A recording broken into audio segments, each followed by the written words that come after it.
Mesdames, Messieurs, bonsoir. C'est encore un immense plaisir pour moi de m'inviter chez vous, encore une fois. Toutes les semaines qui passent, c'est un plaisir de plus en plus immense. Mon invité de ce soir est un des artistes congolais les plus connus et les plus respectés à l'étranger. C'est un ambassadeur, et j'utilise ce mot à dessein, vous le comprendrez pourquoi. C'est donc un ambassadeur de la culture cosmopolite congolaise. Cosmopolite parce que sa vie se partage entre plusieurs continents et sa carrière musicale brasse plusieurs influences au gré de ses envies. Raw Like Sushi, son dernier album, connaît le même chemin que tous les précédents, c'est-à-dire celui du succès. Chacune de ses apparitions publiques, ses cris et clameurs de jeunes filles en fleurs, et même certaines moins jeunes. En tout cas, aujourd'hui, on sera au calme, il n'y aura pas de bruit. Je m'en vais le rejoindre. Keisha, bonsoir. Bonsoir. Comment allez-vous? Ça va. Keisha, ma tradition veut que la première question que je pose à mes invités, c'est on se tutoie ou on se vouvoie? Étant donné que je suis une royauté, je dirais vouvoiement, mais comme on est amis, on peut se tutoyer. Royauté, c'est pas mal ça. C'est pas mal. Hein. Je m'y attendais pas. Même. Keisha, bienvenue à Kinshasa, t'es arrivé hier. Oui, merci. Il n'y a pas très longtemps, tu repars assez Demain. vite. Il y a une autre tradition ici, c'est tu as entendu mon portrait. Qu'est-ce que tu en as pensé? Est-ce que tu t'es reconnu dedans?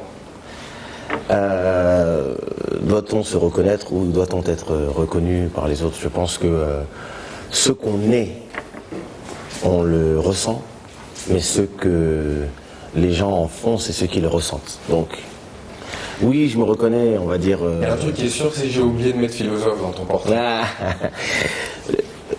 Oui, on se reconnaît toujours d'une certaine façon dans les portraits, mais en même temps, c'est vraiment... moi, je suis pas quelqu'un qui suis capable de me juger, puisque quand on vit dans l'œil public, et même dans le regard des autres, il y a toujours, on va dire, chacun a sa version de ce qu'on est, en fait. Mais quand j'ai parlé de brassage de culture, de cosmopolite, Oui. tu as senti que c'est toi quand même. Oui, je suis multiculturel depuis toujours. Ça, c'est sûr et certain.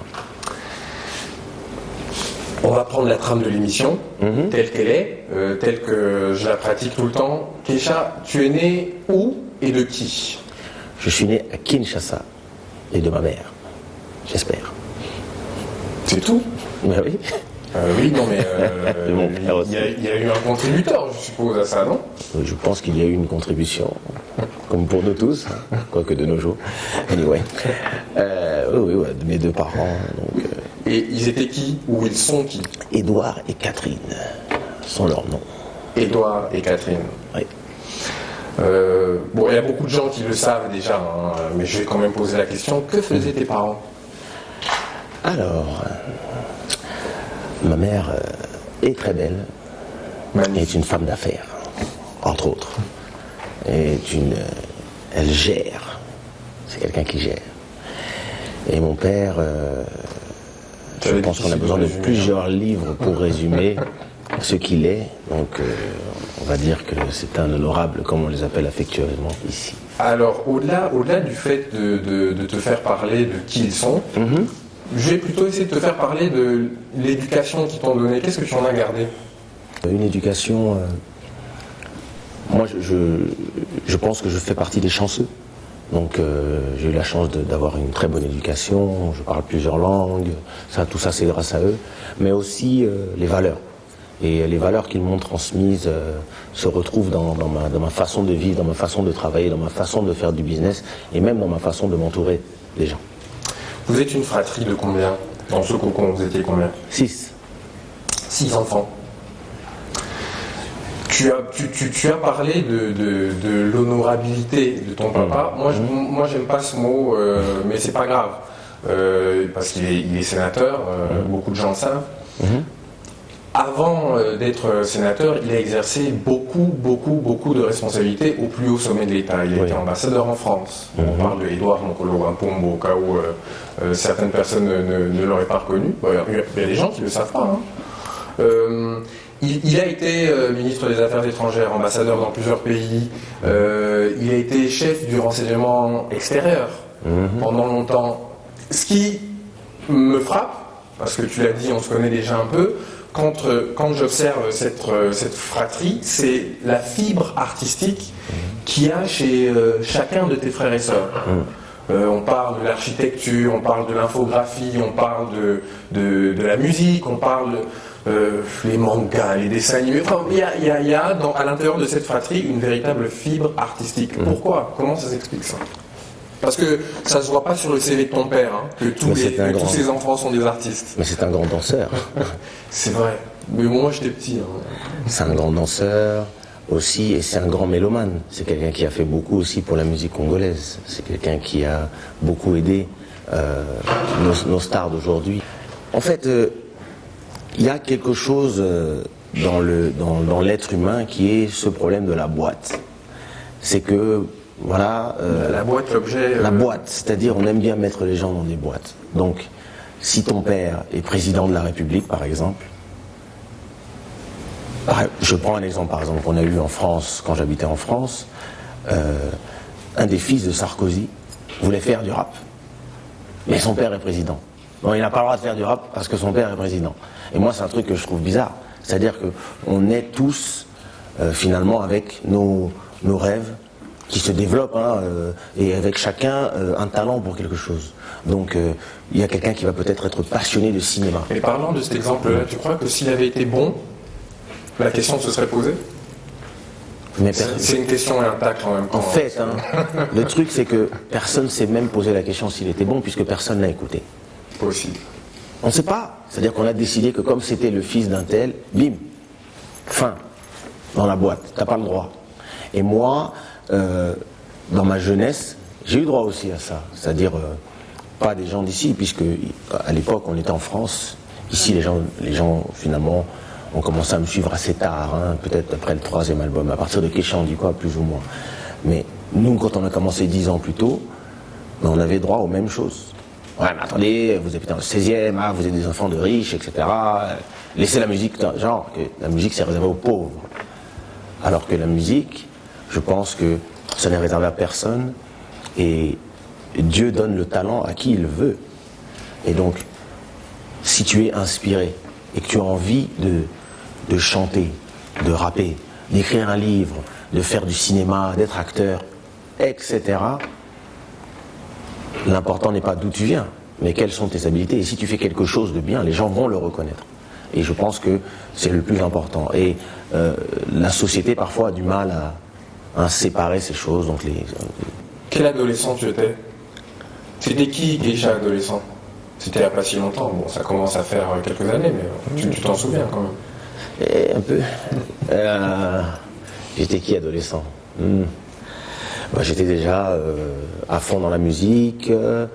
J'étais entre Kinshasa, Paris et Bruxelles. J'étais très calme et très timide au départ. Et petit à petit, j'ai commencé à m'ouvrir doucement. Et comme d'une certaine façon, on m'expliquait quand même à la maison que bon, les passions doivent rester des hobbies. Donc je faisais ça sans réellement... Moi, je m'occupais de mes études, mais je faisais de la musique sans me dire réellement un jour ça va être mon métier. Même si c'est la seule chose que j'aimais faire.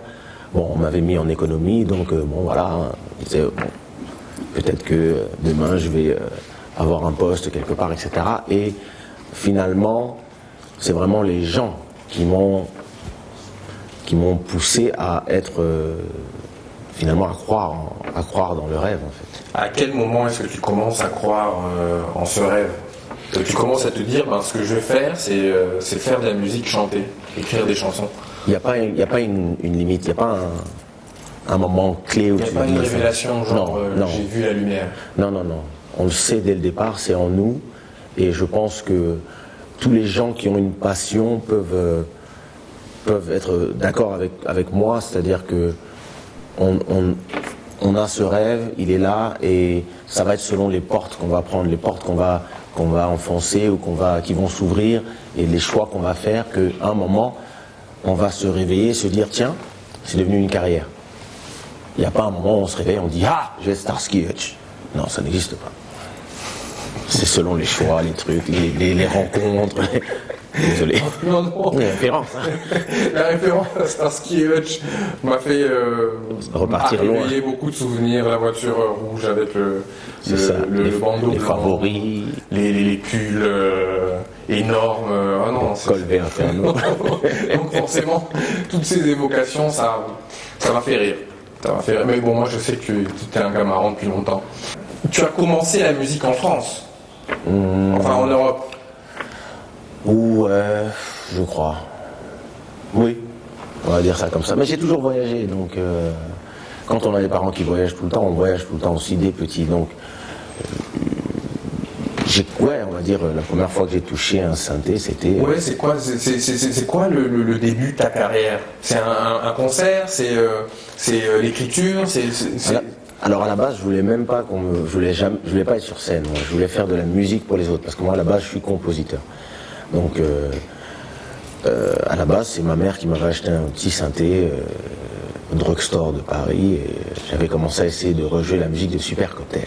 Mais c'est bien que tu parles de ta mère, parce que en fait, au final, votre côté artiste ne vient pas beaucoup d'elle aussi. Les deux, hein, je pense que... Les deux. Ouais, je pense que c'est les deux. Ma mère, les deux sont très mélomanes. Donc mon père écoutait beaucoup moi, je me vois grandissant à Kinshasa, et à la terrasse, mon père écoutait souvent de la musique cubaine, de la rumba, du jazz, des trucs comme ça. Et ma mère écoutait beaucoup de funk, des trucs des années 80. Donc, Et toi, bon, moi je connais un peu ta carrière et le fil conducteur de celle-ci. Tu commences par le hip-hop en fait. Oui, parce que c'est la musique qui me fait vibrer en premier, c'est-à-dire quand on découvre un peu MTV ou MTV Raps à l'époque, quand on arrive en Belgique, tout ça, et à Paris, il y a ce moment où on écoute Public Enemy, Beastie Boys, les Naughty by Nature, et là d'un seul coup, nous, toute la jeunesse de l'époque, on s'habillait tous comme les rappeurs. Hein. À l'époque, on allait tous à l'écume des nuits habillés comme des rappeurs. Bon, après, il y en avait certains qui nous regardaient, qui nous disaient « Kiol ». Mais... Kiol, pourquoi? Si. Mais... Bandit. Voilà. On va s'arrêter là, et puis dans la deuxième partie, on va explorer la suite de ta carrière. Il y a pas mal de choses à dire, mais avant, il y a les éditos. Les éditos, c'est mon édito hebdomadaire. Comme j'aime pas être trop méchant avec mes invités, je prends souvent un sujet d'actualité et c'est là que je suis méchant. Et donc on lance les éditos et on se retrouve juste après avec Keisha. A tout de suite.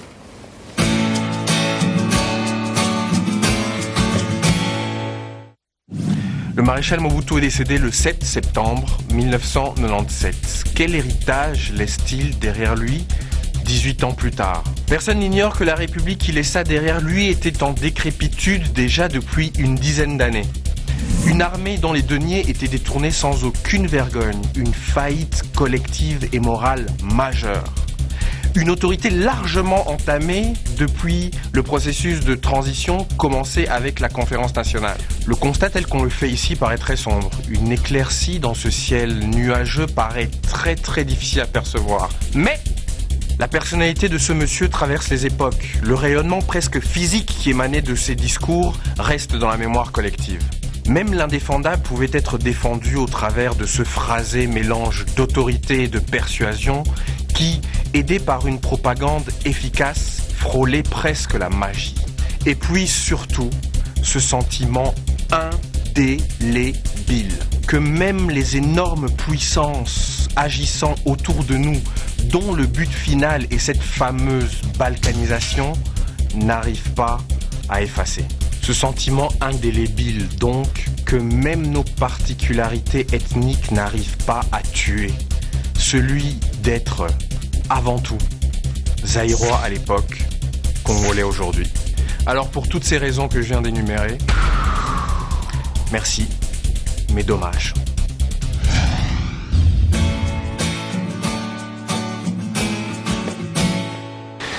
Alors Keisha, on revient sur le plateau pour continuer notre petit entretien. Tu as commencé à dire que tes premières influences musicales étaient le hip-hop, le rap américain, un peu français, forcément? Pas du tout. Pas du tout. NTM, IAM, tout ça au départ. Après, ça c'était après. Ils sont arrivés après. Bon, si, après on écoutait, hein, mais moi j'ai toujours été rap US, vraiment. C'est-à-dire, je crois que j'ai acheté l'album de NTM, j'ai acheté l'album de IAM. Et je crois que c'est à peu près tout. Solar, rap français. Pardon, j'ai oublié. Et Solar. Mais après, j'ai décroché complètement. C'est-à-dire, pour moi. Il y a toute une scène française du début des années 90 qui a disparu. Solar, Fab, Ménélique, sont des gens qu'on voit de moins en moins, mais plus du tout. Ce sont des. Bon, NTM, ils sont toujours là. Hein. Enfin, bon, oui, ils font des concerts et tout, mais. Bon, tu sais, la passion peut s'arrêter aussi, déjà. Et on parle d'une époque où, pour faire de la musique, il fallait avoir une maison de disques derrière soi, etc. Et le changement d'époque, le fait qu'aujourd'hui, maintenant, tout le monde peut faire de la musique, fait qu'il y a certaines personnes qui sont pas adaptées, ou parfois qui laissent tomber, qui font autre chose. Raconte-nous l'histoire de ton premier album. Là, quand tu sors un premier album, quand tu fais cette démarche-là, c'est-à-dire que tu sais que maintenant c'est ton boulot. Non. Non? Non, tu le fais parce que c'est quelque chose que tu as rêvé de faire depuis longtemps, parce que depuis 92, tu es là, c'est mon année, on va y arriver. Et puis, surtout, en fait, à force de faire des concerts, il y a des gens qui demandent où est-ce qu'on peut acheter le disque de la chanson en question. Et moi, je m'étais jamais posé la question, parce que je faisais des sons.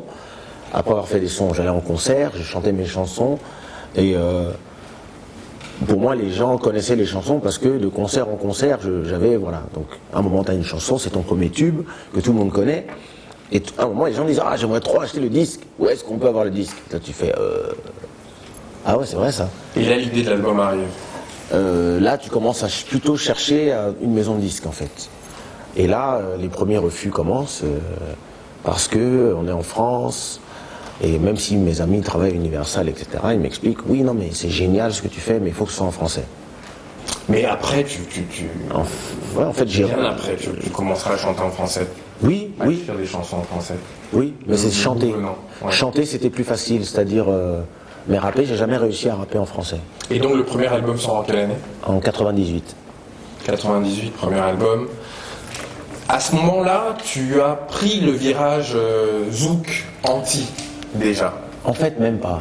Non? En fait, à ce moment-là, j'ai rencontré Jean-Michel Rotin qui m'avait demandé de rapper sur 2 chansons. Après, je m'en vais 3 mois à New York, et quand je reviens, il me dit, ah, tu peux venir avec moi en concert? Je dis, mais faire quoi? Non, mais chanter les chansons de l'album. Je dis, ok, allons-y. Et quand on arrive, on se retrouve devant 10 000 personnes. Donc, moi j'arrive sur scène, je vois le gars avec 10 000 nanas en furie, et je me rends compte que en fait c'est une star. Parce que moi je connaissais pas le zouk, j'étais vraiment à 2 milieux. Moi j'écoutais du Joe Desi, du Belle Biv Devo, donc je découvre que ouais. Et bizarrement, c'est comme si dans ma tête j'avais mis les fans de rap et de R&B ici, et les soirées ici, que c'était pas les mêmes gens qui pouvaient aussi être fans de zouk et machin. Mais finalement, vu qu'on est tous en France, antillais, béninois, congolais, sénégalais, etc., finalement il y a des gens qui peuvent écouter du rap en soirée et écouter Mais ce qui est intéressant, c'est que quand tu fais le mix entre les deux, est-ce que c'est conscient? Tu te rends compte que parce que tu es l'inventeur ou l'un des inventeurs de ce mix entre le R&B et toute la culture zouk des Antilles, est-ce que c'est conscient? Tu te dis, je vais faire un morceau en alliant les deux parce que j'ai envie de créer un style, ou ça vient de manière inconsciente? Non, tu t'en rends compte des années après. C'est-à-dire que je peux voir dans la ligne du temps quand est-ce que le genre musical quand on a créé une branche en fait. Donc c'est pas conscient. Non, c'est pas du tout conscient, c'est la création. Mais en fait c'est miraculeux quoi. C'est la création. La création, c'est pas quelque chose où tu te dis bon, demain je vais faire une révolution. Non, tu fais quelque chose comme beaucoup de gens. Hein. Il y a le gars qui a inventé les essuie-glaces ne se disait pas je vais changer la voiture à tout jamais. Le gars se disait juste mais cette pluie là me dérange. Tu vois. Et puis, à un moment, il sortait de chez lui, puis il essuyait son pare-brise à chaque fois, il se disait. Et puis un jour, il a inventé un truc comme ça qui fait dedans dans sa voiture, et puis il fait comme ça, et puis de l'autre, et là, il a inventé les essuie-glaces, et il a changé l'industrie. C'est quand même mystérieux que le type, parlant de sa musique, arrive à penser aux essuie-glaces. Ouais. Enfin bon, bref. Oui, non, mais c'est. Mais c'est ça l'invention. Mais c'est ça une invention. L'inventeur des essuie-glaces. Ouais, c'est parti du fait que la pluie le dérangeait. Est-ce que, à ce moment-là, il y a une petite touche congolaise. Est-ce que tu t'imagines en train de travailler un peu la rumba ou d'autres styles congolais? Est-ce que à ce moment-là, c'est présent dans ta tête ou pas du tout? Non, pas du tout. Depuis petit.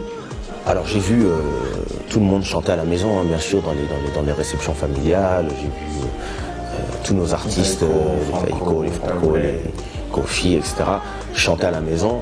Et donc moi j'ai grandi avec cette musique, mais ce que j'aimais moi, c'était le rap et le R&B. Donc, et c'est vrai que c'est quelque chose qui m'a frustré pendant un certain temps, mais plus maintenant. C'est que pourquoi est-ce que quand on est congolais, on doit chanter de la rumba? Est-ce que quelqu'un demande à Busta Rhymes, qui est jamaïcain, pourquoi il ne chante pas du reggae? Est-ce que quelqu'un a demandé à Passy, qui chante du rap, mais qui est congolais de Brazzaville, mais pourquoi tu ne chantes pas de la rumba brazzavilloise? Pourquoi n'aimes-tu pas ton pays? C'est encore une fois le système de la boîte. C'est la boîte, c'est-à-dire que chacun a ses aspirations. On ne fait pas de la musique parce qu'on vient de quelque part. On fait de la musique parce qu'on aime cette musique. Donc tous les Cubains ne vont pas faire du compa et segundo. Il y a aussi des Cubains qui font du R&B, qui font du machin. Chacun fait ce qu'il veut en fait. Et moi en fait, c'est-à-dire que je pense qu'on peut représenter son pays et sa culture, mais pas forcément en faisant la même chose que tout le monde. Parce que sinon, la culture devient uniforme. Et je pense que on a une richesse justement à laisser aussi nos artistes faire d'autres musiques. Et c'est bien parce que après ça, qu'est-ce qui s'est passé? Après nous, il y a commencé à avoir aussi, et même d'ailleurs à l'époque, avant même que je fasse mon album, il y avait les Fatima Seia, il y avait des artistes qui faisaient du rap, et les Tony Sad, il y avait des artistes qui faisaient du rap au Congo. Mais Congo égale rumba. Non. Congo égale artiste égale liberté. Pour moi, l'art, c'est de la liberté de pouvoir aller dans un sens ou dans un autre. C'est comme, voilà, il y a des architectes qui font du style moderne, il y en a d'autres qui font du style baroque. Chacun, c'est vraiment une question de sensibilité. C'est diamétral par rapport à ta culture cosmopolite, c'est-à-dire que tu refuses absolument qu'à un moment donné on te case et qu'on estime que c'est logique que tu fasses X et Y chose. Tu sors, tu reviens si tu veux. Bon, la logique, je peux la comprendre, hein, mais je pense que ce qui me dérange, moi, c'est la limite. C'est-à-dire, à un moment, on te met une limite à droite, à gauche, devant, derrière, au-dessus, en bas. Keisha, les succès, d'ailleurs, on va les entendre. On commence à les entendre, les succès qui vont traverser. Je pense à l'album Au Roi Chico, Keisha, on dit quoi, tous ces succès énormes que l'on connaît. Moi, j'aimerais quand même te poser une question parce que j'ai parlé en intro, dans mon portrait un peu décalé, des jeunes filles en fleurs, des jeunes filles et des moins jeunes, parce que les années passent. Quand on est... moi, ça m'intrigue. Quand on est un sex symbole, un chanteur qui draine comme ça derrière lui à chaque concert, des filles qui lancent des petits teddy-bears, des peluches... Je ne suis pas Justin Bieber. Attention, teddy-bear. Je n'ai jamais reçu de teddy-bear. Mais tu l'as été un peu, non? Ça a commencé directement avec les soutifs. Des fleurs, des soutifs, comme tu dis, et certains attirails encore beaucoup plus osés. Comment on gère ça? Comment on vit ça? D'abord, comment on vit soi, ce truc-là? Ouais. Et forcément, ta vie est traversée par une femme, par des femmes. Comment elles le vivent? D'abord, on va commencer par toi. Alors, on le vit selon son éducation. Comme tout. En fait, tout dépend de ce qu'on cherche dans la vie. Il y a des gens qui viennent dans la vie avec une revanche à prendre. C'est-à-dire, j'ai pas d'argent, j'ai jamais eu de copine, j'ai jamais vécu dans une grande maison. Donc le jour où j'ai mon premier argent, je vais exagérer dans les femmes, exagérer dans l'opulence, acheter des trucs, me ruiner. Et finalement ne pas gérer, avoir la grosse tête et penser que je suis meilleur que tout le monde, etc. Mais moi je suis venu complètement d'un autre angle en fait, dans la célébrité en fait. C'est que j'avais des parents célèbres, même si c'est pas pour l'artistique, je ne manquais de rien. J'ai toujours habité dans des grandes maisons et j'étais pas forcément à la recherche de la gloire. Et même dès la maternelle, j'avais du succès avec les femmes depuis le début. Parce que je ne suis pas si moche. Depuis la maternelle? Je rigole. Depuis le début. Dès que j'ai commencé, je suis arrivé à l'école, toutes les petites blanches. Dans la maternelle. Toutes les petites blanches, je fais ce cheveu crôlé est bizarre, intéressant. D'accord, Keisha, mais quand tu as une jeune fille qui s'évanouit. Non, s'évanouit, c'est pas très grave, mais quand tu ça fait peur quand même. Oui, c'est vrai. La première fois. Oui, moi j'ai jamais vu ça, donc mais je te crois sur parole. Mais quand tu as une jeune fille qui peut être extrêmement attirante, très jolie, etc., qui je sais pas, qui se présente devant ta porte, et qui enlève je sais pas quoi. Bon. Mais c'est là où l'éducation. C'est là où l'éducation prend tout son sens. Oui, parce que quel est le truc le plus fou qu'une fan t'ait fait? Je réponds juste à ta question d'avant, c'est que si ton but, c'est pas forcément ça en fait, parce que t'en as pas manqué. J'avais rencontré de très jolies femmes avant d'être célèbre. Donc c'est pas comme si du jour au lendemain, parce que tu es célèbre, tu deviens beau. Tu vois? Tu connais ce proverbe ivoirien qui dit l'eau lave mais l'argent rend propre? Non, mais je le découvre avec. Voilà. Et moi j'avais pas ce problème. Moi, j'avais déjà commencé les mannequins et compagnie bien avant d'être célèbre. Donc, tu es finalement dans une continuité. Peut-être que le nombre de possibilités change, mais ça, ton éducation te permet de traverser ça sans changer trop, sans te perdre dans ces choses-là. Keisha, les projets de ces prochains mois, qu'est-ce que tu nous concoctes? Qu'est-ce que tu nous prépares? Pour ceux qui sont abonnés à ma chaîne YouTube, qui est Keisha, j'ai décidé de faire une chanson tous les mois, jusqu'à ce que ça me fatigue. C'est un challenge comme ça, personnel, que je me suis dit. Une chanson tous les mois, et dans un style différent tous les mois. Et parfois même dans une langue différente. Donc je peux commencer en kizomba, aller en zouk, aller en afro house, aller en truc nigérian, repartir en coupé décalé, anglais, français, espagnol, lingala. Et voilà. Alors au lieu de regarder les gens se disputer sur YouTube, n'est-ce pas? vous pouvez aller sur YouTube, taper Keisha et vous y découvrirez chaque mois un nouveau morceau Keisha.